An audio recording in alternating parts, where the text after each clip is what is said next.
সূর্য সন্তান আমার পরম শ্রদ্ধেয় জনাব হারুনুর রশিদ বীর প্রতীক সহ সম্মানিত অতিথিবৃন্দ এবং ভারত এবং বাংলাদেশ থেকে আমাদের সম্মানিত যে সমস্ত মেহমান এসেছেন সকলকে জানাচ্ছি দেশের সাহিত্য সাংস্কৃতিক সামাজিক সংগঠন স্বপ্নের এবং ভারত বাংলাদেশ ক্যান্সার সোসাইটির পক্ষ থেকে স্বপ্নের শুভমুখে আজকে আমরা আমাদের প্রিয় নেতা আমরা যাকে শ্রদ্ধাভাজন আমাদের হারুনুর রশিদ স্যারের আমরা বক্তব্য শুনবো।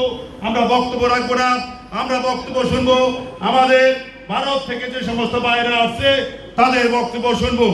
আজকের এই অনুষ্ঠানে শুধু আমি জানেন আজ কয়েকদিন আগে আমাদের জাতীয় কবি বিদ্রোহী কবি নজরুল ইসলাম 125তম জন্মবার্ষিকী আমি আজকের এই অনুষ্ঠান থেকে কবির জন্মবার্ষিকীতে বিনম্র শ্রদ্ধা জানিয়ে আমি আমার বক্তব্য শেষ করতে চাই।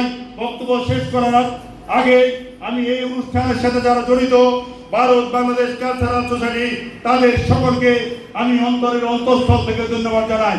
বিশেষ করে শারলের কবি শাহনাম জন্য আমাদের তরুণ প্রজন্মের সংগঠকদের অঙ্কার আর.কে রিপন এবং মানবাধিকার সমিতির সম্মানিত সভাপতি মঞ্জুর ইসলাম ঈশা সহ সকলকে অন্তঃস্থল থেকে শুভেচ্ছা জানিয়ে আমি আমার বক্তব্যের জবনিকা শেষ করছি।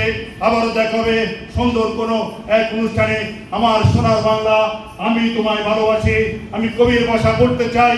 যতক্ষণ দেয়া আছে পান পনে পৃথিবীর সর্বজঞ্জাল এই বিশ্বকে আগামী শীতের ভাবযোগ্য করে দিতে চাই। সকলের কাছে আমার এই বিদ্যুরা প্রত্যয়। জয় বাংলা, জয় বঙ্গবন্ধু, জয় হোক ভারত বাংলাদেশ মুখ্যমন্ত্রী উৎসবে। ধন্যবাদ। ইতিমধ্যেই আজকে আমার সাথে উপস্থাপনায়